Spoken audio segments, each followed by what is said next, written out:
Quick thing before I get into this is a grassroots campaign and these deep dives take real time. If you value this kind of transparency, I'd really appreciate your support, and you can donate at comptonforcommissioner.com. Okay, item 13. The agenda just dropped, and this one caught my eye right away. I wanted to talk about it though while it's still fresh, because once you actually read it, really read it, you realize the details.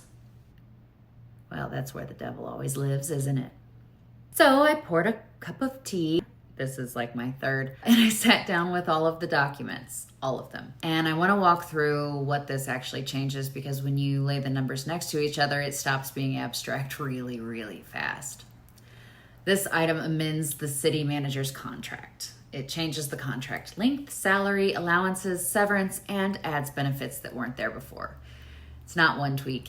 It's a bundle. Some of what's in here comes straight from the grand jury recommendations, and that part makes sense. One thing the grand jury was clear about was that the city didn't have a written process for what happens if a charter officer is arrested. Not convicted, just arrested. So this amendment adds language allowing the mayor to temporarily suspend the city manager with pay while the commission holds a hearing. Pretty standard stuff. It's about due process, not improvising under pressure, and I don't have an issue with that part. Where things start to get a little sticky is everything else that is bundled in with that fix. Right now, the city manager's contract is a 2-year deal, and this amendment turns it into 4 years and then adds an automatic 4-year renewals unless 4 months notice is given. So the default becomes longer and longer terms. At the same time, severance increases from 15 weeks to 20 weeks, and that higher severance carries through the extended term. So the contract gets longer and way more expensive to unwind at the same time. Then there's the salary. The current base salary is $215,000. This amendment raises it to $295,000. That's an $80,000 increase in base salary alone, before allowances, benefits, or anything else. And let's keep in mind that the last city manager made $215,000 in his base salary, and he had decades of experience. All right, now let's go through those allowances. The vehicle allowance goes from $500 a month to $950 a month. That's an extra $450 a month, or about $5,400 a year just for his vehicle, his own vehicle. On top of that, there's a brand new $500 per month expense stipend that didn't exist before. Automatic. That's another $6,000 a year. There's also an education benefit added, where the city pays or reimburses tuition for public administration programs. If the city manager leaves voluntarily within 2 years, that gets reimbursed. If the city terminates the agreement, it doesn't. Now, when the city pays someone, it's not just the salary and allowances that cost us money. The city also pays the employer side of federal payroll taxes. The city pays health insurance. When you add everything together, salary, allowances, benefits, payroll taxes, insurance, the actual cost to the city lands somewhere between $335,000 and $350,000 a year. That's the fully wrapped number. For a city our size, that's bonkers. Because when you look at other Florida cities, most city managers in comparable or even larger cities land much lower than this. Take St. Augustine.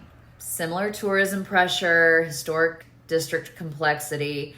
Their city manager's base salary is typically in the low to mid 200,000s. And even fully loaded, it comes in well below what's being proposed here. Delray Beach, significantly larger population than Key West, generally pays in the low $200,000 range, not pushing $300,000. Fort Pierce, again, larger than Key West, pays substantially less than this package, even when you include everything. Even cities with 50,000 to 100,000 residents often land somewhere between $180,000 and $240,000 when you look at total compensation.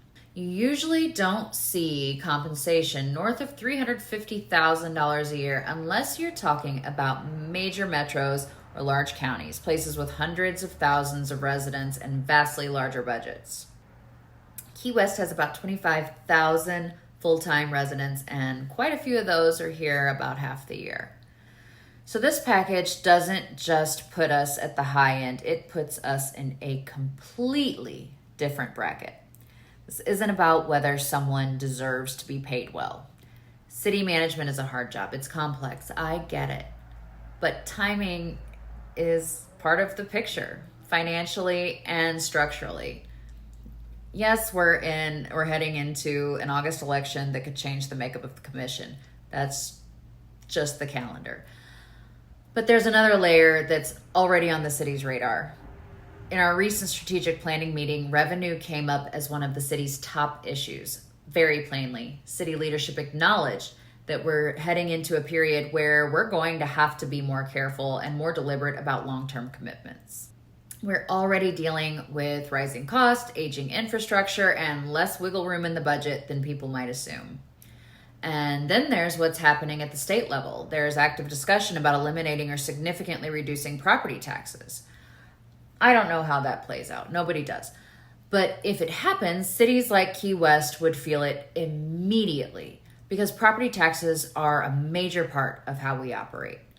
So when you look at longer contract terms, higher severance, and a fully wrapped compensation package at this level at a time when revenue is already a concern, it's reasonable to slow down and ask whether locking this in right now is the right move.